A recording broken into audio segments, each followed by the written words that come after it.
Hello बच्चों। तो आज बच्चों हम क्लास 10th का मैथमेटिक्स का मॉडल नंबर 2022 का है और कोड है इसका 822 AB। इसको सॉल्व करेंगे, ठीक है। तो देखिए पहले क्वेश्चनों को बहुविकल्पियों को करेंगे। तो देखिए दिया हुआ है, मैंने आपको नोट करके रखा है पूरे पेपर को। तो दिया है दी गई संख्या में अभाज्य संख्या है। तो इन 4 ऑप्शन आपको दिए हुए हैं और इसमें अभाज्य संख्या बतानी है। तो आपको पता होगा अभाज्य संख्या क्या होती है। अभाज्य संख्या, ठीक है। सबसे पहले मैं बता देता हूँ इससे कि आप मॉडल पेपर को सॉल्व कर रहे हो तो आपको ढेर सारी जानकारी भी मिल जाए, ठीक है। क्योंकि एक मॉडल पेपर तक ही सीमित नहीं रहना है, ठीक है।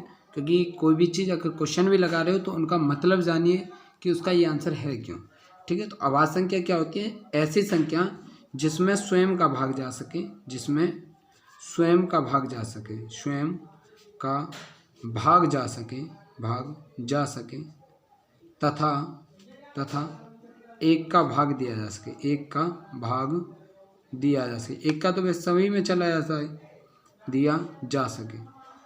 ऐसी संख्या क्या कहलाती है? अभाज्य संख्या। उदाहरण के तौर पे समझती हैं। उदाहरण क्या हो जाएगा? जैसे आपका 5 है तो 5 में कितने कितने का भाग जाएगा? केवल 1 का जा सकता है और 5 का जा सकता है। ऐसे 7 को देखें तो 7 में कितने का जाएगा? 1 का जाएगा और 7 का जाएगा। तो ये क्या? अभाज्य संख्या। ऐसे 2 को देखें तो 2 में किसका जाएगा? 1 का जाएगा और 2 का जाएगा। तो जरा देखिए इसमें कौन सा, हाँ एक ऑप्शन और है, ठीक है। एक अभाज्य संख्या आपकी नहीं है, आपको याद रखना है, ठीक है। तो जरा देखिए इसमें कौन सा ऑप्शन हो जाएगा? ये वाला ऑप्शन हो जाएगा। तो ये क्या? अभाज्य संख्या है, ठीक है। चलिए अगला क्वेश्चन देखते हैं। यहाँ दिया है समीकरण 3x² - 2x + 1/3 = 0 का विविध कर होगा, ठीक है। तो जरा देखिए आप लोगों ने पढ़ा होगा, तो इसको सॉल्व करेंगे कितना हो जाएगा? 3x² - 2x + 1/3 = 0। तो d कितना होता है आप लोगों ने पढ़ा होगा? b² - 4ac।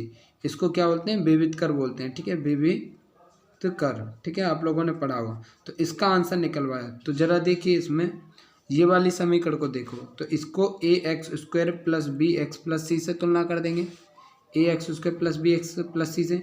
तो जरा देखिए x² ये रहा, तो a की जगह कितना है? 3। तो a बराबर कितना है? 3। अच्छा b बराबर निकालेंगे कितना आ जाएगा? -2। b बराबर कितना है? -2। और c बराबर देखें तो कितना है? 1/3। ये सारी वैल्यू यहाँ पुट कर दिए। तो d बराबर कितना आया? b²। तो b कितना है? -2। तो -2 का स्क्वायर -4, a कितना है? 3, c कितना है? 1/3। तो इससे ये कैंसिल हो जाएगा और -2 का स्क्वायर कितना आ जाएगा? -2 का स्क्वायर करोगे तो 4 हो जाएगा और ये -4। तो ये दोनों एक दूसरे को खत्म कर दें तो d बराबर कितना आ जाएगा? 0। तो विविध कर का मान कितना हो गया बच्चों? ये हो गया 0, ठीक है। करेक्ट ऑप्शन कौन सा है? Question option number 4। तो चलिए बच्चों तीसरे नंबर के क्वेश्चन को देखते हैं। यहाँ दे रखा है sin a = 3/5, तो cos a का मान कितना होगा? तो ऐसे प्रकार के प्रश्नों को मैंने आपको ट्रिग्नोमेट्री पढ़ाया था, तो आपने देखा होगा। तो देखिए कैसे सॉल्व करेंगे इसको। देखिए अच्छा sin a बराबर कितना दिया है? sin a = 3/5। तो मैंने बताया था इस प्रकार के क्वेश्चन को जब सॉल्व करो तो आप ट्रायंगल बनाएं। तो ये कितना होता है? लंब बटे कर्ण। लंब कितना है? 3 और ये कर्ण कितना है? 5, ठीक है। और ये कितना हो जाएगा? आधार कितना हो जाएगा? 4, ठीक है। कैसे होगा? कर्ण का स्क्वायर, ठीक है, कर्ण का स्क्वायर। तो 5 का स्क्वायर किससे बराबर होता है? लंब स्क्वायर। 3 का स्क्वायर, इसको x मान लो, प्लस x²। तो यहाँ से निकालो ये 25, ये 9 प्लस x²। यहाँ से x² बराबर निकालोगे तो 25 - 9 कितना हो गया? 16। तो x बराबर निकालो कितना हो जाएगा? 4। तो ये कितना हो जाएगा? 4। तो ज़रा ध्यान दीजिए, ये हो गया 4, ये 3 और ये 5, थीटा ये है। और आपसे पूछा जा रहा है cos a का मान, ठीक है। तो cos a बराबर कितना हो जाएगा? cos a बराबर कितना होता है? आधार बटे कर्ण। तो आधार कितना है? 4 और कर्ण कितना है? 5। तो कितना हो गया? 4/5, ठीक है। तो कितना हो जाएगा? 4/5 इसका आंसर, ठीक है। अगर आपको ट्राइग्नोमेट्री में कोई दिक्कत है तो आप हमारे चैनल पे जाके एक प्लेलिस्ट है ट्राइग्नोमेट्री संबंधी, आप उसको देख सकते हो। आपके ट्राइग्नोमेट्री के जितने भी डाउट हैं वो सारे एकदम क्रिस्टल क्लियर हो जाएंगे। किसी भी प्रकार का कोई भी क्वेश्चन नहीं बचेगा। उन वीडियो में लगभग 2 वीडियो हैं जिनमें मैंने आपके सारे डाउटों को ले लिया है, जिससे कि कोई प्रॉब्लम ना हो सवालों को सॉल्व करने में, ठीक है। तो देखिए अगला क्वेश्चन है, 2 समरूप त्रिभुजों के क्षेत्रफल कितने दे रखे हैं? तो क्षेत्रफलों का अनुपात A1 अनुपात A2 कितना दे रखा है? 4:9। तो कहा है त्रिभुज की भुजाओं में अनुपात। तो आपको पता होगा त्रिभुजों के क्षेत्रफल का जो अनुपात होता है वो भुजाओं के अनुपात के बराबर होता है। तो मान लीजिए पहली भुजा मतलब पहले त्रिभुज की भुजा, तो पहले त्रिभुज की भुजा, पहले त्रिभुज की भुजा बटे क्या हो जाएगा, दूसरे त्रिभुज की भुजा का स्क्वायर, दूसरे त्रिभुज की भुजा ठीक है। इन दोनों का क्या करते हैं स्क्वायर। तो ये कितना दे रखा हमें 4/9। ठीक है, भुजा को मैं ए से प्रदर्शित कर लेता हूँ और इसको A1 से, ठीक है, इसको A1 A2, ठीक है, स्क्वायर। अच्छा, यहाँ से A1 और A2 का अनुपात निकालूँ, कितना हो जाए A1/A2, ठीक है, ये हो गया स्क्वायर। और इसको क्या लिख सकते हैं 2/3 का स्क्वायर, स्क्वायर से स्क्वायर कैंसिल, तो A1/A2 कितना आ जाएगा 2/3। तो इनका अनुपात कितना हो जाएगा A1/A2 = 2/3, ठीक है। तो जरा देखते हैं कौन सा ऑप्शन मैच हो रहा है हमारा। तो 2/3 ये वाला, ठीक है। अगला क्वेश्चन है, जरा समझते हैं। कहा है कि 3, 4 और 6 तथा x का समांतर माध्य 5 है, तो x का मान। तो समांतर माध्य का फॉर्मूला क्या होता है, आप लोगों ने पढ़ा है, समांतर माध्य, ठीक है। जितनी भी संख्या दी है उनको जोड़ दीजिए और जितनी संख्या है उनका डिवाइड मार दीजिए। तो यहाँ कितना है 3 + 4 + 6 और x, ठीक है, कुल 4 संख्या है। तो इनको सबको जोड़ दिया और कितने संख्या 1 2 3 4, 4 से डिवाइड मारना है, ठीक है। तो कितना आंसर दे रखा है समांतर माध्य, देखिए 5। तो 5 बराबर कितना आया, इन्हें जोड़ेंगे तो ये होगा 6 और 4 10 और 3 13 + x और बटे 4। ये 4 इधर जाएगा तो गुणा हो जाएगा 20 = 13 + x। x बराबर निकालो कितना हो जाएगा 20 - 13। तो x बराबर कितना हो गया 7 आंसर हो गया, ठीक है। जरा देखो ऑप्शन कौन सा है, ये रहा। ओके बच्चों, अब जरा अगला क्वेश्चन देखते हैं। यहाँ दे रखा है 2 बिंदुओं 2 3 और 4 1 के बीच की दूरी। तो मान लीजिए कोई 2 बिंदु हैं, एक ये रहा और एक ये रहा। एक ना पॉइंट है इसके 2 3 और 4 1। तो कहा है इनके बीच की दूरी। तो फॉर्मूला क्या होता था, मान लीजिए ये पॉइंट ए है और ये बी है, तो इनके बीच की दूरी क्या होती थी, आपको याद होगा y2 - y1 का स्क्वायर प्लस x2 - x1 का स्क्वायर, ठीक है। देखिए बच्चों, मैं केवल आपके एग्ज़ाम टाइम में अभी मदद कर रहा हूँ, क्योंकि आप लोगों ने स्कूल में पढ़ा होगा, ऐसा मैं समझ के चल रहा हूँ। तो इसलिए आपको ये सारे फॉर्मूले आते होंगे, आपके टीचरों ने इनको प्रूव भी कराया होगा कि कहाँ से आते हैं, ठीक है। अभी केवल हमें एग्ज़ाम पे फोकस करना है कि कैसे पेपर लिखना है, कैसे मॉडल पेपर करना है, तो मैं वो प्रैक्टिस करा रहा हूँ, ठीक है। अगर आप जानना चाहते हो ये सारी चीज़ें कहाँ से आई हैं, प्रूफ कैसे हुए, तो इस चीज़ के लिए आप कमेंट बॉक्स में डाल देना, मैं एक कंप्लीट प्लेलिस्ट बना दूंगा, आप जब चाहें उसको देख सकते हैं, ठीक है। तो ए बी बराबर कितना हो जाएगा, तो y2 कितना है जरा देखिए, तो ये हो जाए x1 y1 और ये कितना हो जाए x2 y2। तो y1 कितना है 1, y2 कितना है 1, y3 कितना, y1 कितना है 3, तो 3 का स्क्वायर प्लस x2 कितना है 4, x1 कितना है 2, इसका स्क्वायर। तो सॉल्व करेंगे, देखिए यहाँ बचा -2 का स्क्वायर करो कितना हो जाएगा -2 का स्क्वायर प्लस इधर बचा 2 का स्क्वायर। तो -2 का स्क्वायर करोगे तो कितना आया 4 और 2 का स्क्वायर करोगे 4, तो कितना हो गया 8 हो गया, ठीक है, रूट में। इसको सॉल्व करें तो कितना आया 2√2, ठीक है। ये कैसे आया जरा समझिए, 8 के फैक्टर कर देंगे तो 4, 2 से 2 और 2 से 1, ठीक है। तो जो कॉमन मिल जाता है, जो जोड़ा में होता है उसको बाहर निकाल लेते हैं और जो जोड़ा में नहीं होता है उसको अंदर छोड़ देते हैं। तो जो 2 जोड़ा में नहीं था अंदर छोड़ दिया और इसको बाहर निकाल लिया, तो ये आपका हो जाएगा आंसर, ठीक है। ज़रा देखते हैं कौन सा मैच हो रहा है 2√2। तो 2√2 ये वाला आपका ऑप्शन हो जाएगा। ज़रा अगला ऑप्शन देखते हैं, क्वेश्चन देखते हैं। क्वेश्चन है ये दूसरे का है, यदि एक द्विघात समीकरण, अब देखिए यहाँ तक तो मैंने आपको सॉल्व कर दिया, अब यहाँ से मैं कॉपी में करूँगा। यदि एक द्विघात समीकरण x² - 2x के x - 6 = 0 का एक मूल 3 है, तो k का मान, ध्यान रखिए, हाँ सॉल्यूशन करते हैं। तो एक मूल क्या दिया है, मूल बराबर 3 दिया है, ठीक है। तो मूल क्या होते हैं, ऐसे मान होते हैं जो दी गई समीकरण को संतुष्ट करते हैं। कहने का तात्पर्य है कि यदि इस मान को इनमें रखूं तो वो आंसर कितना मिल जाए 0, ठीक है। तो ज़रा देखिए, दिया गया मूल कितना है, दिया गया मूल, ठीक है। अतः इसको मैं नाम दे रहा x = 3, रखने पर इसको समीकरण 1 बोल देते हैं। समीकरण एक संतुष्ट होगा, ठीक है। अगर x का मान इसमें रखेंगे तो ये कितना हो जाए संतुष्ट हो जाएगा। ठीक है। तो दूसरा मूल निकालने, तो देखिए इसमें रखेंगे तो x बराबर 3, तो कितना हो जाएगा, x की जगह कितना रखना है 3 स्क्वायर माइनस 2 इंटू के, एक्स का मान कितना है 3 माइनस 6 बराबर 0, ये कितना हो जाए 9 माइनस 2 3 6 x माइनस 6 बराबर 0। 9 में से 6 घटाएंगे कितना आ जाएगा 3, इधर बचा और इसको उधर भेज देते तो कितना हो जाएगा 6k। ठीक है, यहाँ से k निकालो कितना हो जाएगा 3/6 और काट देंगे तो कितना आ गया 1/2, ये हो गया आपके k का मान। देखिए बच्चों अगले क्वेश्चन को देखते हैं, ये क्वेश्चन नंबर 2 का खा है और ट्राइग्नोमेट्री से, तो जरा देखिए कैसे सॉल्व करोगे। तो 2 tan 30 का मान कितना होता है 1/√3। ठीक है, अच्छा ये कोई ना हो गया 1 प्लस tan को ऐसे लिख सकते हैं, देखिए tan 30 डिग्री का स्क्वायर, देखिए यहाँ पे भी tan 30 का मान रख देते हैं, तो सॉल्व करेंगे कितना हो जाएगा 2/√3 डिवाइडेड बाई 1 प्लस 1/√3 का स्क्वायर। ठीक है, सॉल्व करेंगे कितना हो जाएगा 2/√3 डिवाइडेड बाई 1 प्लस इसका स्क्वायर कितना हो जाएगा 1/3। ठीक है, अब सॉल्व करेंगे तो देखिए 2/√3 डिवाइड में कितना हो जाएगा, इसके नीचे 1 तो 3 1 3, 3 और 1 4/3।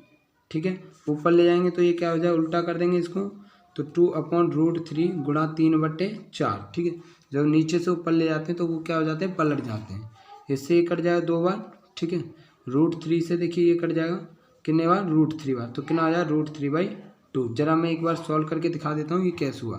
2/√3 3 को ऐसे लिख सकते हैं √3 गुणा √3 डिवाइड बाई 2। ठीक है, सॉरी 4 दे रहा है, तो इससे ये 2 बार और √3 से तो यही बचा, तो इसलिए मैंने डायरेक्टली कर दिया। ओके, अगला क्वेश्चन देखते हैं। तो देखिए बच्चों अगला क्वेश्चन देखते हैं, तो कहा है यदि दो समरूप त्रिभुजों का क्षेत्रफल, समरूप क्या होते हैं, जो एक दूसरे के समान दिखते हो, तो ये क्या है समरूप, यानी शक्लें एक जैसी हों, ये क्या है दोनों समरूप हैं। ऐसे त्रिभुजों को क्या बोलेंगे, या ऐसी आकृति को क्या बोलेंगे, समरूप आकृतियाँ। तो यहाँ त्रिभुजों की बात की, यदि दो समरूप त्रिभुजों का क्षेत्रफल क्रमशः 169 तथा 225 है। ठीक है, तो क्षेत्रफलों का अनुपात कितना दिया है, समरूप त्रिभुजों के क्षेत्रफलों का अनुपात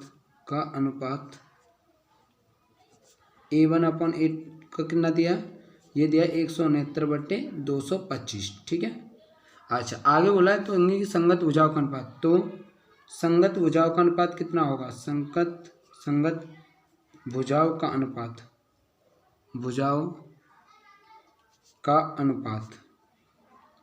तो हमारे पास फॉर्मूला क्या होता था, तो संगत भुजाओं का अनुपात कितना हो जाएगा A1/A2 मान के चलना हम। ठीक है, तो ये क्या है, दो संगत भुजाएं त्रिभुजों की अलग अलग। ठीक है, तो फॉर्मूला क्या होता था, संगत भुजाओं का अनुपात, संगत भुजाओं का अनुपात का स्क्वायर बराबर होता था समरूप त्रिभुजों के क्षेत्रफलों का अनुपात, समरूप त्रिभुजों के क्षेत्रफलों का अनुपात। ठीक है बच्चों, तो इसको कुछ गणितीय रूप में इस प्रकार लिख सकते हैं, तो A1 क्योंकि मैंने यहाँ वो माना है भुजाएं, A1A2 का स्क्वायर बराबर A1/A2। ठीक है बच्चों, याद रहे आपको इसी प्रकार से पेपर में लिखना, एक भी अंक कहीं नहीं कटेगा। तो कितना दे रखा है 169 ये दे रखा है 225 और ये दे रखा है A1/A2 का स्क्वायर, तो इसको कुछ इस प्रकार से लिख सकते हैं। जरा देखो A1/A2 का स्क्वायर बराबर ये हो जाए 13/15 का स्क्वायर, 13/15 का स्क्वायर, तो स्क्वायर से स्क्वायर कैंसिल, तो A1/A2 कितना हो जाएगा 13/15। ठीक है, तो ये हो गया आपका आंसर। अगले क्वेश्चन को देखते हैं क्या दिया हमें, तो दिया है हमें क्वेश्चन, देखो क्या दिया है, ये कह रहा है 12 व्यक्तियों के भारों का समांतर माध्य, तो समांतर माध्य कितना दिया हमें, समांतर माध्य बराबर दिया है 45.6 किलोग्राम। ठीक है, व्यक्ति कितने दिए, n बराबर कितना है, व्यक्तियों की संख्या बराबर 12। ठीक है, तो हमसे पूछा तो उनके भारों का योगफल कितना होगा, तो जरा समझिए भारों का योगफल, भार क्रमशः, देखिए ऐसे मान लीजिए भार क्रमशः प्रत्येक व्यक्ति का भार कुछ इस प्रकार से मान लीजिए x1 x2 x3 dot dot dot dot x12, क्योंकि 12 व्यक्ति हैं और उनको मैंने x1 से उनके द्रव्यमान को दर्शा दिया है। तो समांतर माध्य का फॉर्मूला कितना हो जाएगा,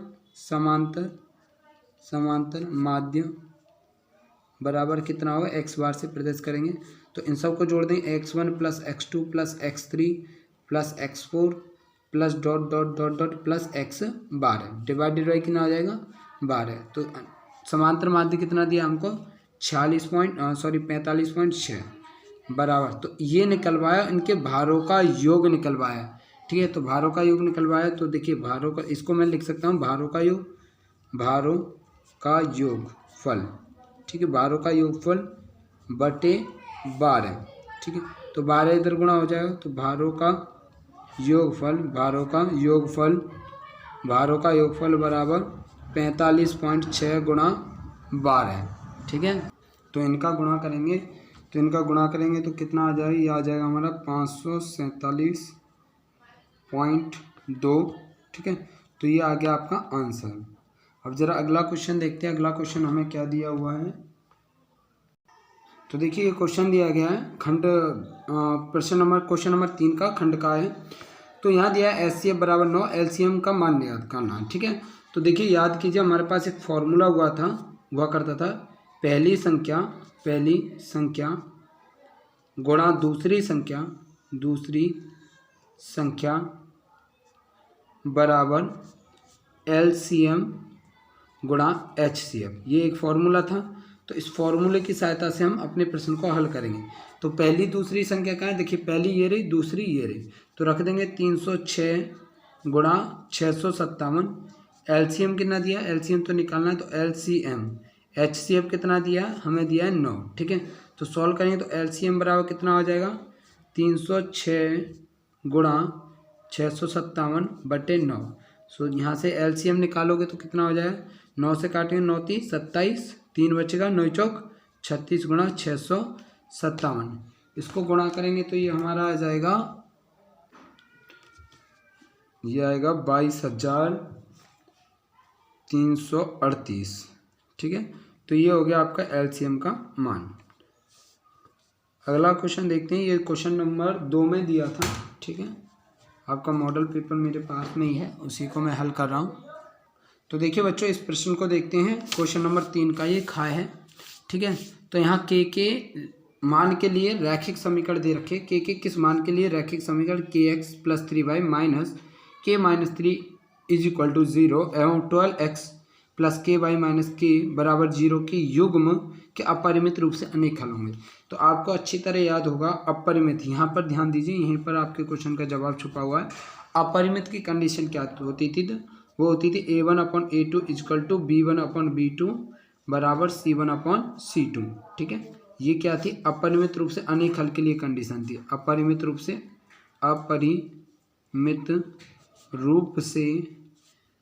अनेक हल हो, ठीक है। तो उसके लिए क्या कंडीशन है, अनेक हल हो, ये कंडीशन सेटिस्फाई होनी चाहिए। तो जरा देखते हैं समीकरण को, देखते हैं समीकरण क्या रखा, kx प्लस 3y माइनस के माइनस 3 इज इक्वल टू 0, ये समीकरण नंबर 1 दिया है। और समीकरण 2 के क्या दिया है, 12x प्लस के बाई माइनस के बराबर 0, समीकरण नंबर 2, ठीक है। इनसे a1 a2 देखिए ax देखिए a निकालेंगे तो a बराबर कितना हो जाएगा, यहाँ से ये हो जाएगा, a1 निकालेंगे तो 3k हो जाएगा, b1 निकालेंगे कितना हो जाएगा 3, और c1 निकालेंगे तो कितना आएगा माइनस के माइनस 3। इसी प्रकार इससे a2 निकालेंगे तो कितना हो जाएगा 12, इसमें से b2 निकालेंगे कितना हो जाएगा k, और c2 निकालेंगे तो कितना आ जाएगा माइनस के। अब इस कंडीशन में डाल देते हैं, हमारा आंसर सॉल्व हो जाए। जरा देखिए a1 कितना है, a1 दे रखा k, a2 कितना है 12 इज इक्वल टू b1 कितना दे रखा है 3, और b2 कितना दे रखा है k, c1 कितना दे रखा माइनस के माइनस 3, और c2 कितना दे रखा माइनस के। माइनस से माइनस कैंसिल हो जाता है, तो देखिए पहले इन दो टर्म को ले लेते हैं सॉल्व करने के लिए, ठीक है। तो ज़रा देखिए के का गुणा करेंगे कितना हो जाएगा, के स्क्वायर इज इक्वल टू 36, तो के बराबर निकालोगे तो देखिए के स्क्वायर माइनस 36 बराबर 0, तो ये क्या हो जाएगा, के स्क्वायर माइनस के 6 का स्क्वायर बराबर 0। इसको कैसे लिख सकते हैं, ए स्क्वायर माइनस बी स्क्वायर का फॉर्मूला दिख रहा होगा, के माइनस 6 के प्लस 6 बराबर 0। तो यहाँ से k बराबर -6 बराबर 0 या k + 6 बराबर 0। ठीक है, देखिए या तो ये 0 या ये 0, तभी तो 0 आंसर होगा। तो यहाँ से k निकालें तो कितना हो जाएगा 6, और यहाँ से k निकालेंगे कितना आ जाएगा -6। तो जरा एक कंडीशन तो हमने ये सॉल्व कर ली। अब एक बार इन दोनों को ले लेते हैं। ठीक है, ध्यान दीजिए इन दोनों टर्म को। तो कितना हो जाएगा 3/k = k - 3/k। इसका गुणा इधर होगा तो कितना आएगा 3k, इसका गुणा होगा तो ये हो जाएगा k² - के 3k। k को इधर उठा लाते हैं इस वाले को, तो कितना आ जाएगा 6k = k²। अब देखिए इसको उधर ले आते हैं तो कितना आएगा k² - 6k = 0। द्विघात समीकरण है तो अच्छी तरह पता होगा, दो हल प्राप्त होते हैं तो k को क्या कर लेते हैं कॉमन। तो k - 6 बराबर 0। तो यहाँ से या तो k बराबर 0 है या k - 6 बराबर 0। तो यहाँ से k बराबर कितना आ गया 6। तो ज़रा देखिए दोनों जगह ये आंसर मिल रहा है। ठीक है, तो अतः k का मान कितना आ जाए, k का मान बराबर 6। ठीक है, यह आपका 2 नंबर का प्रश्न था। अगला क्वेश्चन देखते हैं क्या दिया है। तो चलिए बच्चों, दूसरा क्वेश्चन हमें दिया है क्वेश्चन नंबर 3 का गा, जिसमें हमें क्या दिया है, कहा है त्रिभुज ABC एक समद्विबाहु त्रिभुज है। तो समद्विबाहु त्रिभुज क्या होता है, ऐसा त्रिभुज जिसकी कोई दो भुजा बराबर होती हैं उससे समद्विबाहु, और कहा है जिसका सीक समकोण है। तो पहले त्रिभुज बना लेते हैं। ठीक है, तो ये मैं एक त्रिभुज बना लेता हूँ और ये जो दोनों भुजाएं आपस में बराबर हैं। तो ABC क्या कहा है समकोण, ये कितना समकोण का मतलब है 90 डिग्री। तो यहाँ पर क्या दिया है, जो दिया है पहले वो लिख लीजिए, AC बराबर BC। ठीक है, कहा है ना समद्विबाहु है, तो ये दोनों बराबर हैं। तब देखिए तब पाइथागोरस की थ्योरम से, पाइथागोरस प्रमेय से। ठीक है, तो पाइथागोरस प्रमेय क्या कहती है, कर्ण स्क्वायर बराबर लंब स्क्वायर प्लस आधार स्क्वायर। तो देखिए आधार ये रहा इसका, ठीक है, लंब ये रहा और कर्ण ये रहा। ये क्या कर्ण है, ये लंब है और ये क्या आपका आधार है। ठीक है, तो यहाँ रख देते हैं। आधार का क्या नाम है AC। ठीक है, तो AC का स्क्वायर और ये कितना है लंब कितना है BC का स्क्वायर। BC का नाम, लंब का क्या नाम है BC, और कर्ण का क्या नाम है AB। तो AB का स्क्वायर। ठीक है, तो AB का स्क्वायर बराबर, देखिए यहाँ दे रखा है AC बराबर क्या दे रखा है BC। ठीक है, तो ज़रा देखिए BC की जगह AC रख देंगे तो AC का स्क्वायर हो जाएगा और ये AC का स्क्वायर। तो 1 और 1 कितना हो जाएगा 2 हो जाएंगे, तो 2 AC का स्क्वायर। यही बच्चों हमें प्रूव करना था, चेक कर लो इसे। ठीक है, देखिए यही प्रूव करना है, तो ये प्रूव हुआ, अतः सिद्ध हुआ।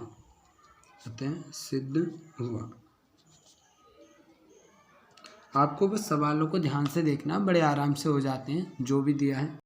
देखो बच्चों अगले क्वेश्चन को समझते हैं क्या कह रहा है। एक बेलन के आधार की त्रिज्या 4 सेंटीमीटर और ऊंचाई 14 सेंटीमीटर है, तो बेलन का वक्र पृष्ठीय क्षेत्रफल जो दिया है पहले वो लिख लीजिए। तो त्रिज्या कितनी है, बेलन के आधार की त्रिज्या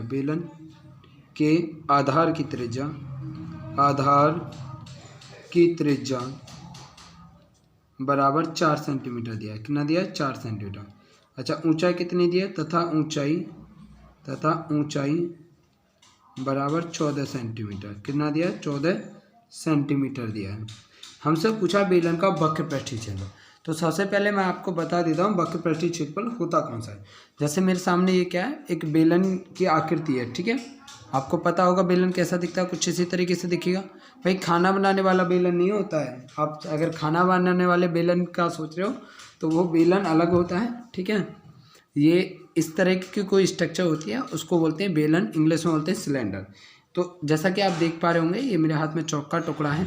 तो ज़रा ध्यान दीजिए, इसका ये जो पोर्शन है, ये वाला जो पोर्शन है, ठीक है, इसको मैं थोड़ा सा डार्क करना, इसके ये चारों ओर का जो ये वाला एरिया, ठीक है, जिसमें मैं अपनी उंगलियों को रब कर रहा हूँ, ठीक है, तो ये वाला एरिया जो है इसको बोलते हैं वक्र पृष्ठीय क्षेत्रफल। ठीक है, वक्र पृष्ठीय क्षेत्रफल, वक्र का मतलब होता है कुछ कर्व। ठीक है, तो इसमें कर्व है तो इसलिए नाम दिया है वक्र पृष्ठीय क्षेत्रफल।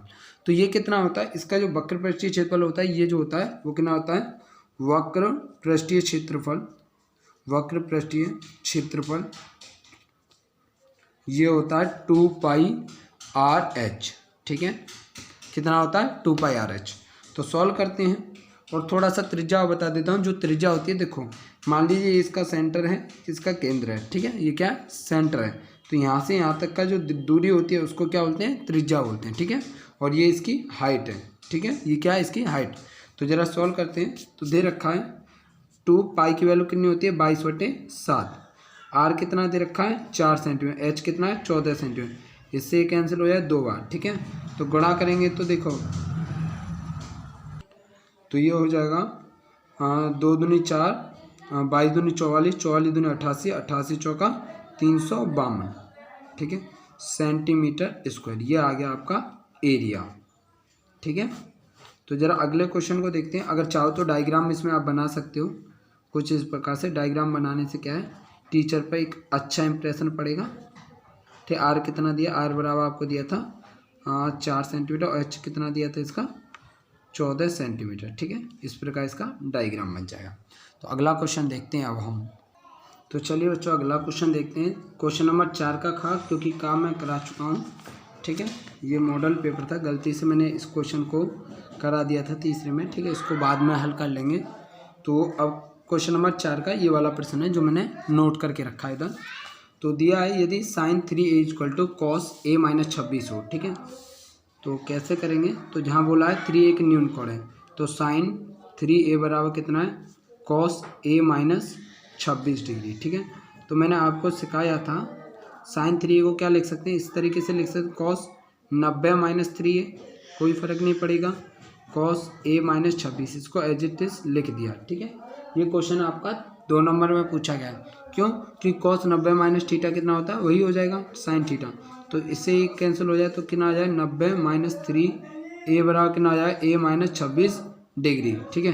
तो ये उधर चला जाए, इसको इधर ले आते हैं तो कितना हो जाएगा, 90 + 26 डिग्री बराबर ये हो जाएगा a + 3a। ये हो गया आपका 4a, जोड़ेंगे तो कितना हो जाए, 116 डिग्री। यहाँ से a बराबर निकालेंगे तो देखिए 4 दूनी 8, 3 बचेगा, तो 4 नाम 36, तो ये आ जाए a बराबर 29 डिग्री। तो ये हो जाएगा आपका हल। अगला प्रश्न देखते हैं जो हमें दिया है। तो चलिए बच्चों अगले क्वेश्चन को देखते हैं। कहा है 10 मीटर लंबी एक सीढ़ी एक दीवार पर टिकाने से 8 मीटर की ऊंचाई तक स्थित एक खिड़की तक पहुंचती है। तो देखिए कितनी मीटर लंबी है, 10 मीटर, किसी दीवार पर, ठीक है। यहाँ मान लीजिए कोई खिड़की है इस जगह पे, ठीक है, और वो कितने मीटर ऊपर है, 8 मीटर दूरी पर है ऊपर, ठीक है। कहा है अगर यहाँ पर अगर सीढ़ी को टिकाएं, ठीक है, मान लीजिए ये सीढ़ी है, इसे टिकाएं तो ये 8 मीटर ऊंचाई पर पहुँचती है, और सीढ़ी की लंबाई कितनी है, 10 मीटर। तो हमसे कहा है दीवार के आधार से, दीवार का आधार ये रहा, आधार से सीढ़ी के निचले सिरे के बीच की दूरी, यानी ये पूछिए, ठीक है। इसको बोल दो आप x, ठीक है। तो ABC माना दीवार के आधार से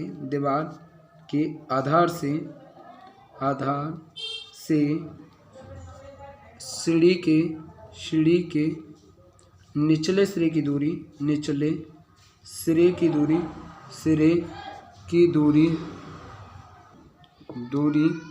बराबर x, ठीक है।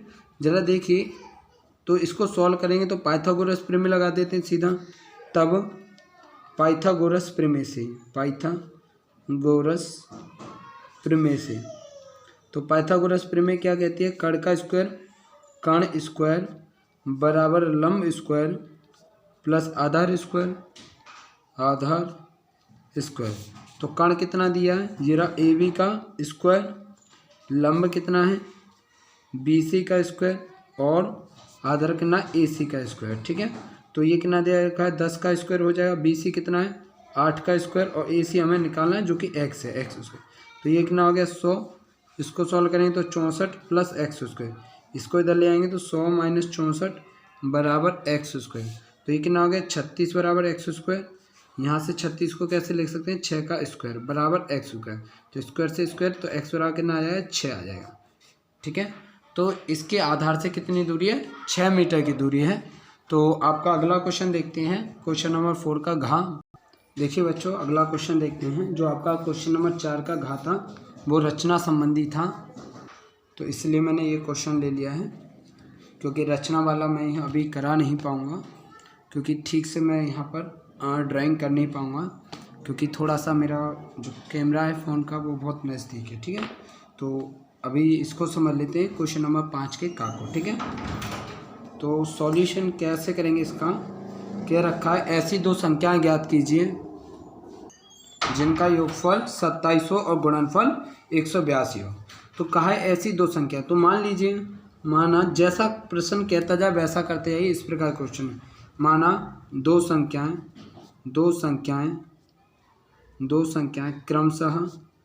क्रमशः एक्स और वाई हैं, ठीक है, एक्स और वाई हैं।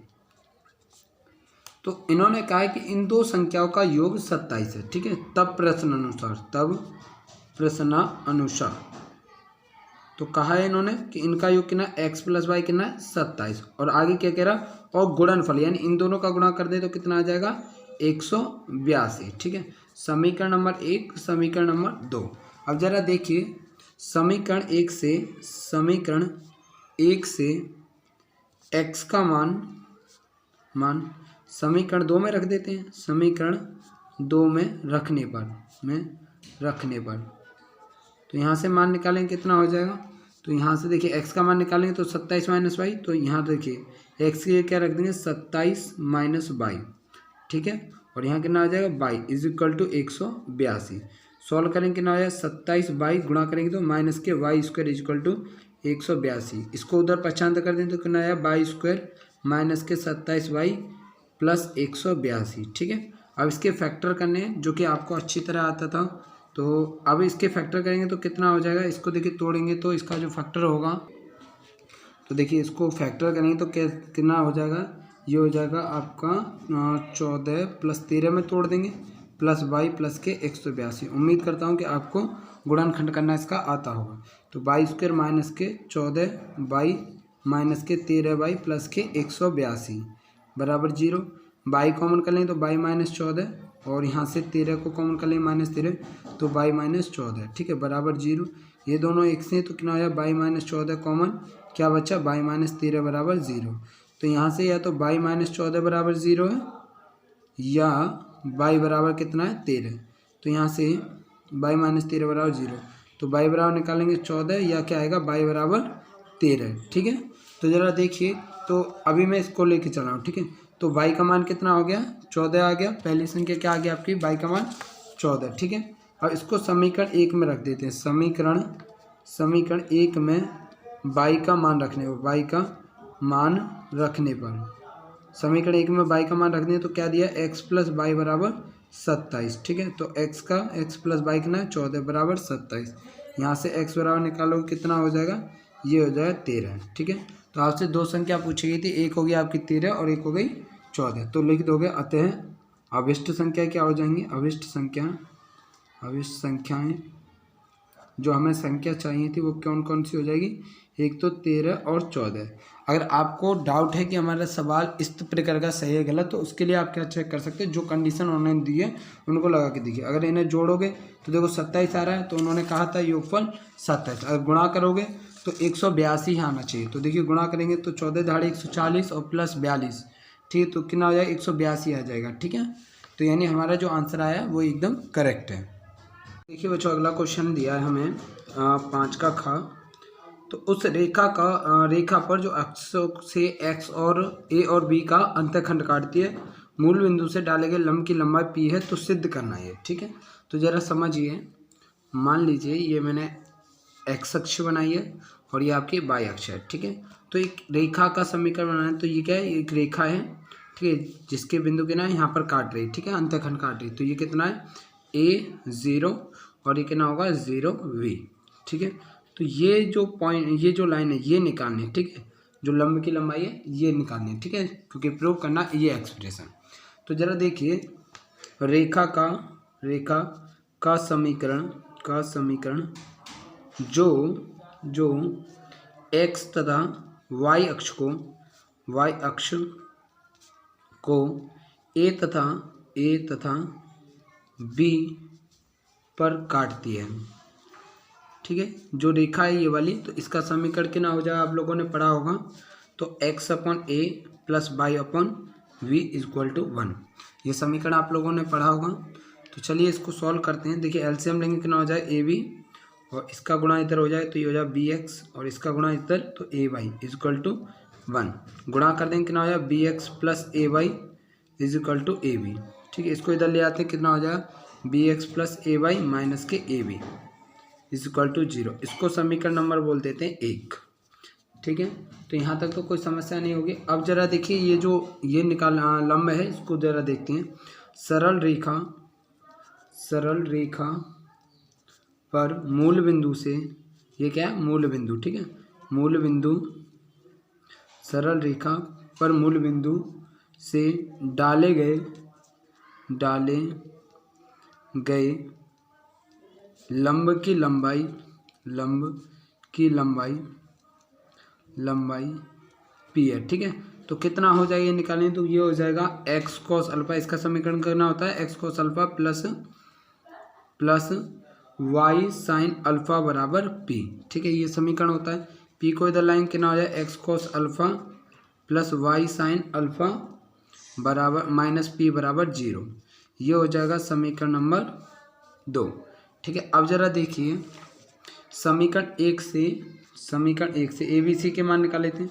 समीकरण 1 से a1 बराबर कितना हो जाए, a1 बराबर हो जाए b1 बराबर निकालेंगे कितना हो जाए a, और c1 बराबर निकालेंगे कितना हो जाएगा माइनस के ab। ठीक है, इसी प्रकार समीकरण 2 से ठीक है, तो क्या निकालेंगे, यहाँ हो जाएगा, ये हो जाएगा समीकरण 1 से a2 बराबर कितना हो जाएगा कॉस अल्फ़ा, और b2 बराबर हो जाएगा साइन अल्फ़ा, और c2 बराबर कितना हो जाएगा, c2 बराबर माइनस के p।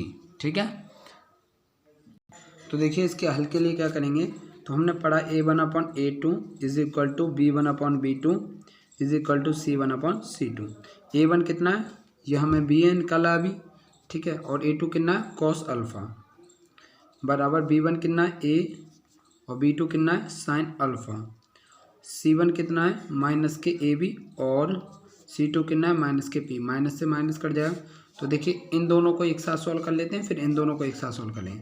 तो देखिए इन दोनों को ले लेते हैं पहले, इसको और इसको। ठीक है, b कॉस अल्फ़ा बराबर कितना हो जाए ab/p, b से b कैंसिल हो जाएगा, तो कॉस अल्फ़ा निकालेंगे कितना हो जाएगा, कॉस अल्फ़ा बराबर ये उल्टा कर देंगे तो p/a। ठीक है, तो इसको बोल दो समीकरण नंबर 3। ठीक है, इसी प्रकार देखो अभी इनको सॉल्व किया था, अब इन दोनों को सॉल्व कर लेते हैं। ठीक है, तो आगे देखिए a/साइन अल्फ़ा बराबर कितना हो जाए ab/p। ठीक है, a से a कैंसिल हो जाएगा, तो इसका देखिए साइन अल्फ़ा निकालूंगा तो ये उसको को पलट दूंगा तो ये पड़ जाए, तो कितना हो जाए b/b। ठीक है, इसको बोल देते हैं समीकरण नंबर 4। ठीक है, अब देखिए समीकरण 3 व 4 का वर्ग करके जोड़ने पर तो ये कितना हो जाए, इसका वर्ग करेंगे तो ये हो जाएगा कॉस स्क्वायर अल्फ़ा।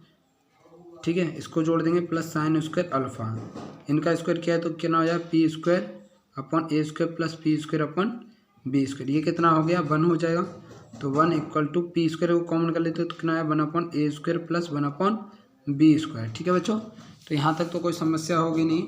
अब देखिए p यहाँ गुणा में तो इधर कितना जाएगा भाग में, तो 1/p² equal to 1/a² plus 1/b², ये हमें सिद्ध करना था। ठीक है, अच्छा क्वेश्चन है, इम्पोर्टेंट है, तो तैयार कर लेना इसको। ठीक है, अगला क्वेश्चन देखते हैं। देखिए अगला क्वेश्चन दे रखा है, एक लंबवृत्तीय शंकु के आधार की परिधि 24 पाई सेंटीमीटर तथा ऊर्ध्वाधर ऊंचाई 5 सेंटीमीटर, तो शंकु का आयतन। तो सबसे पहले शंकु बना लेते हैं। ठीक है, तो शंकु कुछ इस प्रकार से होगा, तो इन्होंने कहा कि इसकी जो परिधि है यानी ये वाली जो लंबाई है, ये जो इसी को क्या बोलते हैं परिधि बोलते हैं, ये जो लंबाई है, तो परिधि की लंबाई कितनी है, परिधि की लंबाई बराबर कितना दिया है, ये दिया है 24 पाई। ठीक है, और कहा है ऊर्ध्वाधर ऊंचाई, तो ये ऊंचाई कितनी दे रखी है, ये ऊंचाई दे रखी है 5 सेंटीमीटर। ऊंचाई कितनी है, ऊंचाई बराबर 5 सेंटीमीटर। ठीक है, तो हमें बोला है शंकु का आयतन निकालिए। ठीक है, तो सबसे पहले त्रिज्या निकाल लेते हैं, तो जरा देखिए ये कितना हो जाएगा, ये हो जाएगा 2πr। ठीक है, तो कितना आ जाएगा 2πr बराबर कितना दिया है 24 पाई। तो देखिए पाई से पाई कैंसिल हो जाएगा, 2 से इसे काटें तो r बराबर कितना आ जाएगा 12 सेंटीमीटर, तो r आ गया। अब जरा शंकु का आयतन कितना होता है, शंकु के आयतन का सूत्र क्या होता है, b बराबर 1/3 पाई r²h। ठीक है, ये होता है, तो ये 1/3 पाई की वैल्यू कितनी हो जाएगी, ये हो जाएगी 3.14। ठीक है, r कितना है आर का मान 12 है, ठीक है। पाई की वैल्यू मत रखिए, अभी जरूरत पड़ेगी तब रख लेंगे। तो 1/3 पाई आर कितना है, तो 2 बार लिख देंगे, स्क्वायर हो रहा है तो इधर, और एच कितना है 5 सेंटीमीटर। तो 3 से इसे काट देंगे 4 बार, और 12 5 60, 60 चौका 240 पाई सेंटीमीटर क्यूब, ये हो जाएगा आपका आयतन। अगला क्वेश्चन देखते हैं बच्चों। देखिए बच्चों, हमें ये क्वेश्चन दिया है, निम्नलिखित बंटन मोहल्ले के बच्चों के दैनिक भत्ता को दर्शाता है। ये हमें दे रखा है, माध्य जो भत्ता दे रखा है 18 रुपये। तो लुप्त ऐप का मान निकालना है, इसका मान निकालना है। तो देखिए कैसे निकालें, पहले तो इनका वो निकाल लेते हैं। तो देखिए कैसे निकालते हैं, एक्स का मान इन दोनों को जोड़ देंगे तो कितना हो गया 24, और 2 से भाग मार दिए 12, ठीक है। इन दोनों को जोड़ेंगे कितना हो जाएगा 28, 2 से भाग मारो 14। तो इसी प्रकार ये 16, 18, 20, 22, 24, ठीक है। कैलकुलेट करो तो ये आ जाएंगे। अब फिर क्या करते हैं, इसमें इन दोनों का गुणा करेंगे तो 12 सत्ते 84, ठीक है। 14 छिंग 84, 16 नमा 144, इनका गुणा करके रखना है। तो मैं कर देता हूँ डायरेक्ट। तो देखिए बच्चों, मैंने यहाँ इनको गुणा करके रख लिया। और देखिए इन सबको जोड़ेंगे, इन सबको जोड़ेंगे तो कितना मिल जाएगा 752 प्लस 20 है। आपके समय को बचाने के लिए मैंने इनको पहले ही सॉल्व कर लिया। इसी प्रकार इनको जोड़ेंगे, बारंबारता को कितना मिल जाएगा 44 प्लस एक्स, ठीक है। तो माध्य का फॉर्मूला कितना होता है, तो माध्य बराबर हो जाएगा F summation of F I x I upon summation of F I, ठीक है। माध्य कितना दे रखा 18, ये कितना निकाला हमने 752 प्लस 20 एफ अपॉन कितना है 44 प्लस एफ, ठीक है। इसका गुणा इधर कर देंगे तो 18 44 प्लस एफ बराबर 752 प्लस 20 एफ, ठीक है। तो देखिए इनका गुणा करेंगे तो हमें मिलेगा, तो 18 दूनी 36 दूनी 72, 7 और 18 36, तो ये हो जाएगा आपका 72, और 6 कितना हो गया 72, 6 79, 7, तो ये हो जाएगा 79, ठीक है। प्लस 18 एफ बराबर 752 प्लस 20 एफ। इसको उधर भेज देते हैं और इसको इधर ले आते हैं, ठीक है। थोड़ा सा स्पेस कम है, मैं इधर कर देता हूँ, ठीक है। इसको लाएंगे तो 792 माइनस 752 इज इक्वल टू, देखिए इसको घटाएं 20 में से 18 तो कितना बचेगा 2f, ये कितना हो गया 40 बराबर 2f, ठीक है। यहाँ से f बराबर निकालेंगे तो कितना हो जाएगा 20 आ जाएगा, ठीक है। तो आपके f का मान कितना हो गया 20। कुछ इस प्रकार से सॉल्व करना है इस प्रकार के क्वेश्चनों को। तो चलिए बच्चों इस क्वेश्चन को समझते हैं। क्वेश्चन नंबर 6 का है, ठीक है। कहा है दो क्रमागत धनात्मक सम संख्याओं के वर्गों का योगफल 244 है, तो संख्याएं ज्ञात कीजिए। तो चलिए कैसे करेंगे, तो मान लीजिए जो संख्याएं, माना दो समक्रमागत संख्याएं, क्रमागत का मतलब है क्रम से जो चले, ठीक है। जैसे 2 के बाद 4 आएगा सम में, 4 के बाद 6 आएगा, तो ये क्रम बना, ठीक है।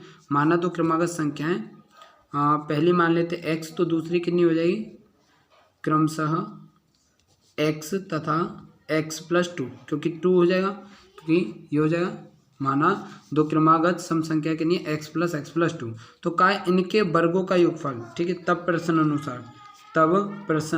अनुसार तो ध्यान दीजिए क्या कह रहा है, सम संख्याओं के वर्गों का योग, तो इन संख्याओं के वर्गों का योग, तो एक्स स्क्वायर प्लस, ठीक है, x प्लस 2 का होल स्क्वायर बराबर होगा 244 के। अब केवल इस इक्वेशन को हमें सॉल्व करना, आंसर मिल जाएगा। तो ये हो जाएगा एक्स स्क्वायर, इसको खोलेंगे तो एक्स स्क्वायर प्लस 4x प्लस 4 इज इक्वल टू 244, इसको उधर भेज देंगे तो कितना हो जाएगा, और ये हो गया 2x स्क्वायर प्लस 4x बराबर, देखिए उधर जाए तो 244 माइनस 4 कितना आ गया 240, इसमें से 2 काउंट कर लेते तो कितना आ जाएगा एक्स स्क्वायर प्लस 2x, इससे काट देंगे तो एक्स स्क्वायर प्लस 2x बराबर 120, इसको इधर ले आते हैं, पक्षांतर करते हैं, 2x माइनस के 120 बराबर 0। अब देखिए इसके गुणनखंड करेंगे कितना हो जाएगा x square 12 minus 10 x minus के 120 बराबर 0, ठीक है। तो x square plus 12 x minus के 10x माइनस के 120 बराबर 0, इसमें से x काउंट कर लेंगे तो कितना बचा x प्लस 12, इसमें से माइनस 10 काउंट कर लेंगे तो x प्लस 12 बराबर 0, तो ये कितना हो गया x माइनस 10 बराबर x प्लस 12 बराबर कितना है 0। इसका क्या अर्थ है, या तो x माइनस 10 का मान 0 है, या क्या है x प्लस 12 का मान कितना है 0। तो यहाँ से x बराबर निकालेंगे कितना हो जाए 10, और यह x बराबर माइनस 12, तो ये वाली तो हो ही नहीं सकती, ठीक है, क्योंकि उसने मना किया है। देखिए ऊपर पढ़िए क्रमागत धनात्मक, ठीक है, तो ऋणात्मक तो आ नहीं सकती, तो x का मान कितना हो गया 10। तो अगली संख्या क्या हो जाएगी, अगली संख्या अगली संख्या क्या थी, x+2 थी, x+2, तो x कितना है 10+2, तो कितना हो गई 12। तो ये हो गया आपका आंसर। ठीक है, एक आगे आपकी दूसरी संख्या आई है, दूसरी संख्या 12 और पहली संख्या क्या आई है 10। आंसर चेक करना है तो इनका वर्ग कीजिए और जोड़ दीजिए। देखिए मैं करके दिखा देता हूँ। इन्होंने कहा था 244 के वर्ग को का योग, तो इसका करेंगे तो कितना आ जाएगा 100, इसका वर्ग करेंगे तो 144, जोड़ोगे तो कितना आ जाएगा 244। ठीक है, यही हमें कंडीशन शुरू में भी दी थी। तो इस प्रकार आप अपने क्वेश्चन का आंसर चेक कर सकते हैं। तो अगला प्रश्न देखते हैं। तो बच्चों देखते हैं इस क्वेश्चन को। क्वेश्चन नंबर 6 का कहा है दी गई आकृति में त्रिज्यखंड OACB 3.5 सेंटीमीटर त्रिज्या वाले वृत्त का केंद्र O है। ठीक है, ये क्या है 3.5 दे रखा है का चतुर्थांश है। ये क्या है चतुर्थांश है। यदि OA बराबर OD बराबर कितना दे रखा है 2 सेंटीमीटर, तो यहाँ OD का मान कितना दे रखा है 2 सेंटीमीटर और छायांकित भाग का क्षेत्रफल निकालना है। ये मैं क्वेश्चन आपको दिखा देता हूँ। तो देखिए ये क्वेश्चन है आपके मॉडल पेपर का। दी गई आकृति में ये जो आकृति दी गई त्रिज्यखंड OACB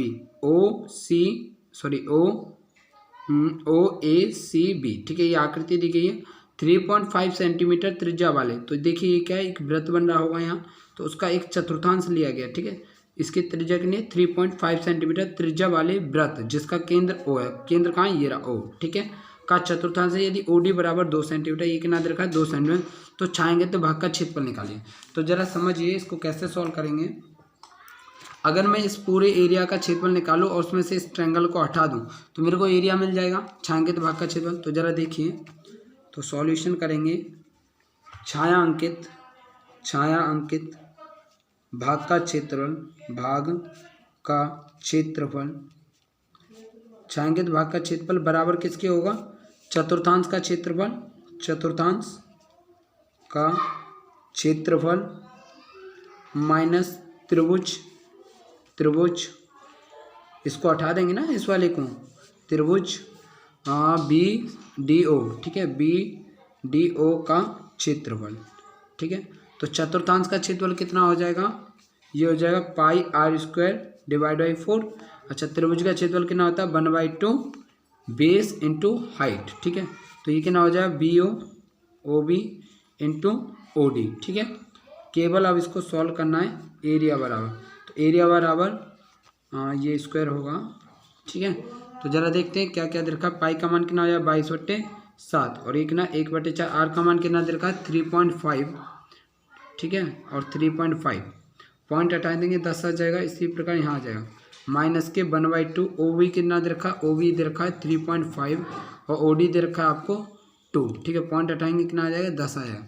अब केवल इस क्वेश्चन को सॉल्व करना है। तो 2 से 2 कैंसिल हो जाएगा, इससे ये 5 बार कट जाएगा। ठीक है, और 5 से 2 बार कट जाएगा, 2 से 11 बार। और ये अब इसको केवल सॉल्व करना है। तो 11 क्या क्या बचा वो देखिए, 35 बचा, 11 बचा और नीचे 40 बचा, माइनस के यहाँ बचा 35/10। ठीक है, तो सॉल्व करेंगे तो एलसीएम कितना हो जाएगा 40 हो जाएगा। ठीक है, तो 40, तो ये देखिए 35 का गुणा करोगे तो ये आ जाएगा 385 माइनस के, और इसमें गुणा करोगे तो 35 दूनी 70, 70 दूनी 140। ठीक है, घटाएंगे तो कितना आ जाएगा 5 और 4 2 245/40 ए बराबर।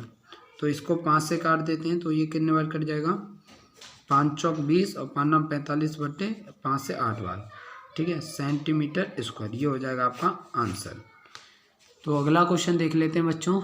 अगला क्वेश्चन क्या है, इस प्रश्न को देखते हैं क्या दे रखा है। निम्नलिखित समीकरण युग्म को रैखिक समीकरण युग्म में बदलकर हल कीजिए। ठीक है, देखिए कैसे करेंगे, जरा इस इक्वेशन को देखिए। नीचे x1 x-1 है, y-2 है, ऐसे कुछ इस तरह। तो जरा देखिए यहाँ पर 1/, देखिए इस समीकरण को मैं कुछ ऐसे लिख लूँ 1/x-1 मल्टीप्लाई बाई 5 प्लस इसको इस तरीके से 1/y-2 इज इक्वल टू 2। ठीक है, और इसको कुछ इस प्रकार से लिख लें तो कितना हो जाएगा 2। देखिए इसको लिख रहा हूँ 1/x-1 into 2 minus 1/y-2 is equal to 1/3।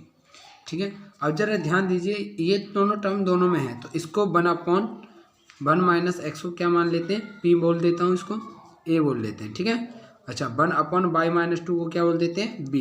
ठीक है, रखने पर लिख दोगे, रखने पर तो यहाँ रखें कितना हो जाएगा, ये हो जाएगा 5a plus v is equal to 2। ठीक है, ये समीकरण आपकी एक बन गई और ऐसे यहाँ रख देंगे तो कितना हो जाएगा, ये इसकी जगह रखेंगे ए तो 2a माइनस है तो माइनस, और ये कितना हो जाएगा v इज इक्वल टू 1/3, समीकरण नंबर 2। ठीक है, अब केवल हमें इन दोनों समीकरणों को सॉल्व करना है। तो लिखोगे, देखिए समीकरण 1 व 2 को जोड़ने पर, तो हमारे पास इस प्रकार समीकरण को हल करने के 3 प्रकार होते हैं जो आपने पढ़ा होगा, प्रतिस्थापन, वज्रगुणन विधि और विलोपन विधि। ठीक है, तो देखिए जोड़ेंगे तो कितना हो जाएगा, 5 और 2 कितना हो गया 7a, और इन दोनों को जोड़ेंगे तो 0 भी और इज इक्वल टू 2 + 1/3, तो 7a इज इक्वल टू ये हो गया 2 3 6 और 1 7/3, 7 से 7 कट जाए तो a बराबर कितना आ जाएगा बच्चों, a बराबर ये आ जाएगा 1/3, तो ये आ गया आपका a का मान। इसी प्रकार आप b का मान निकाल सकते हो किसी एक समीकरण में रखें। ठीक है, तो समीकरण 1 में a का मान रखने पर, समीकरण 1 में a का मान रख देंगे तो क्या आ जाएगा, देखिए यहाँ दे रखा 5a का मान 1/3 plus b is equal to 2, solve करेंगे तो ये हो जाएगा 5/3 plus v is equal to 2, ये उधर जाएगा तो माइनस में हो जाएगा, तो b बराबर कितना आ जाएगा 2 - 5/3, तो 2 3 6 - 5, तो b कितना आ जाएगा 1/3, तो ये आ गया आपके b का मान। ठीक है, अब आपने a और b को क्या मान रखा है, तो देखिए a बराबर कितना है, जरा देखिए a बराबर सॉल्व करोगे तो a की जगह रख दो 1/x - 1, क्यों हमें x और y का मान निकालना था। ठीक है, तो क्या रख दिए 1/x - 1 एक ही जगह पर, तो कितना देख रखा है 1/3, इसका इधर क्रॉस गुणा हो जाएगा तो कितना हो जाएगा 3 इज इक्वल टू x - 1, ये इधर जाएगा तो कितना हो जाएगा x बराबर 4, तो x का मान कितना आ गया 4। अब जरा देखिए b की जगह क्या रखा हुआ है हमने 1/y - 2, तो यहाँ रख देंगे तो 1/y - 2 b की जगह। ठीक है, और कितना आया 1/y, ये इधर जाएगा और ये इधर, तो कितना आ जाएगा y - 2 इज इक्वल टू 3, इसको उधर ले आएंगे तो कितना आया y बराबर 5, तो ये तो आ गया x का मान 4 और ये आ गया y का मान 5। तो कुछ इस प्रकार से इन क्वेश्चनों को हल करना होता है। तो चलिए अगले क्वेश्चन को देखते हैं। तो देखिए ये क्वेश्चन नंबर 7 का खा है और ध्यान से समझना है इस क्वेश्चन को। भूमि पर स्थित बिंदु x से ऊर्ध्वाधर स्थित मीनार PQ के शीर्ष का उन्नयन। देखिए एक मीनार की बात की गई है तो PQ। ठीक है, तो एक मीनार बना लिया हमने। तो आगे क्या बात कर रहा है, भूमि पर स्थित x, कोई बिंदु x है, मान लीजिए यहाँ पर है, x से ऊर्ध्वाधर स्थिति मीनार PQ के शीर्ष का उन्नयन, यहाँ का इस शीर्ष ऊपर वाला, तो इसका जो उन्नयन कोण है वो कितना है 30 डिग्री है। हाँ सॉरी, ये 60 डिग्री दे रखा है। ठीक है, 60 डिग्री। बिंदु x से 40 मीटर ऊंचा है, तो 40 मीटर ऊपर गए।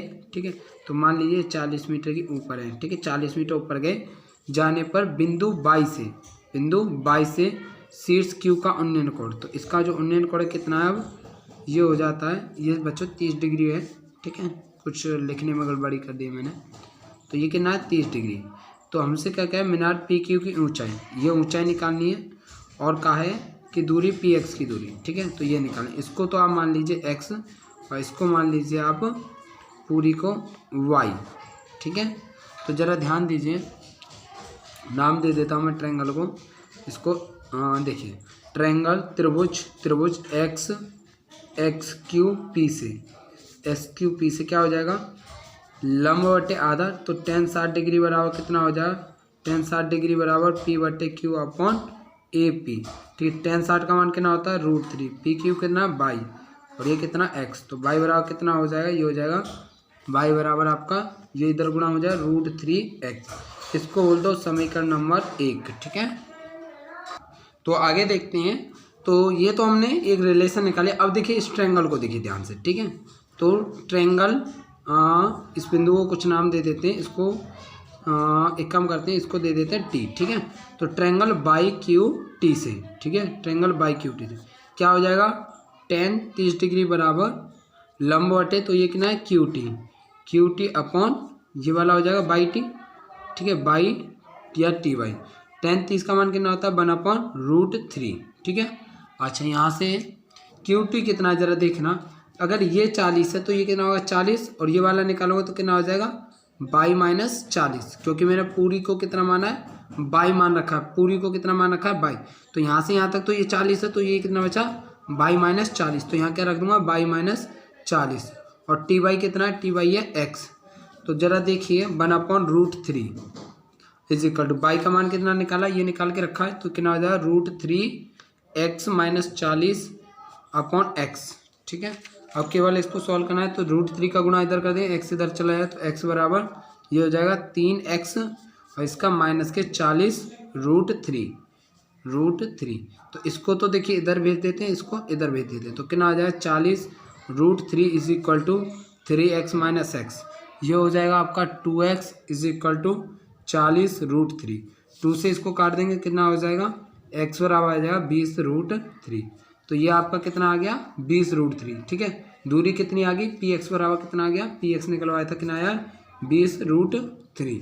अब हमें निकलवाया है कि इस मीनार की लंबाई कितनी है, तो बाई बराबर निकालेंगे तो कितना हो जाएगा, यहाँ x का मान रख देते हैं, √3 गुणा x का मान कितना है 20 √3 कितना हो जाएगा 3, और बाई का गुणा करेंगे 20 के साथ, सॉरी 3 और 20 करेंगे तो कितना हो जाएगा 60।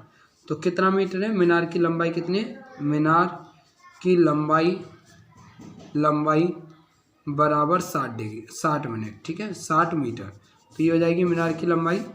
चलो अगले क्वेश्चन को देखते हैं। एक क्वेश्चन छूट गया था, ठीक है, वो क्वेश्चन कौन सा था, देखिए ये वो क्वेश्चन था जो आपका छूट गया था, मैंने बोला था लास्ट में करा देंगे इसको। कहा है कि क्वेश्चन नंबर 3 का कहा है अभाज्य गुणनखंड विधि द्वारा 96 और 404 का एचसीएफ और एलसीएम कहते हैं। तो आपने सीखा होगा एलसीएम और एचसीएफ, तो सबसे पहले मैं 96 और 404 का एलसीएम निकालते हैं। ठीक है, ये सीखा है आप लोगों ने। 2 से भाग लगाएंगे 48 हो जाएगा, ये 202, 2 से करेंगे ये 24 और ये हो जाएगा 101। ठीक है, तो अब इसमें भाग जाएगा किसी का, चेक करते हैं ज़रा।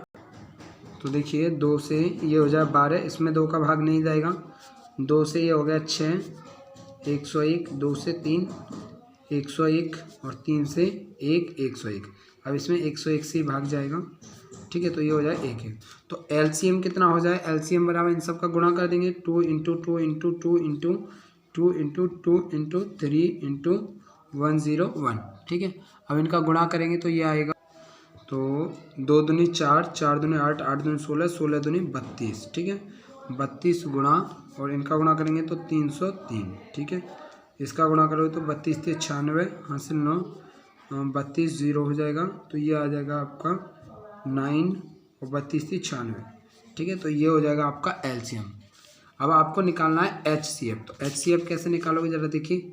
एचसीएफ निकालने के लिए तो 96 के फैक्टर कर लेते हैं, तो 2 से 48 हो जाएगा, 2 से कितना हो जाएगा ये 24, 2 से 12, 2 से 6, 2 से 3 और 3 से 1। ठीक है, इसी प्रकार किसके 404 के फैक्टर कर लेते हैं, 2 से 202, 2 से 101 और 101 से। ठीक है, 1।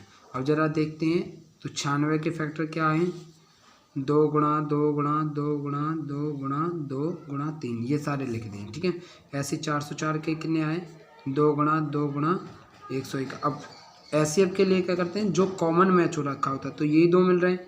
ठीक है, तो एचसीएफ बराबर कितना हो जाएगा, एचसीएफ बराबर 2 गुणा 2, तो कितना आ गया 4। ठीक है, तो ये हो गया आपका कंप्लीट मॉडल पेपर। केवल मैंने आपके उन प्रश्नों को छोड़ा है जो रचना संबंधी थे। मैं उम्मीद करता हूँ वो आपको आते होंगे। यदि नहीं आते हैं, यदि कोई भी समस्या है तो आप कमेंट बॉक्स में अपना क्वेश्चन छोड़ सकते हैं। और यदि ये जो मॉडल पेपर है जो मैंने आपको कराया क्लियर है, तो आप कमेंट में लिखोगे क्लियर। और यदि किसी भी टॉपिक रिगार्डिंग आपकी कोई समस्या है तो वो भी आप हमें बता दें, ताकि जल्द से जल्द उसके ऊपर वीडियो अपलोड कर दी जाए।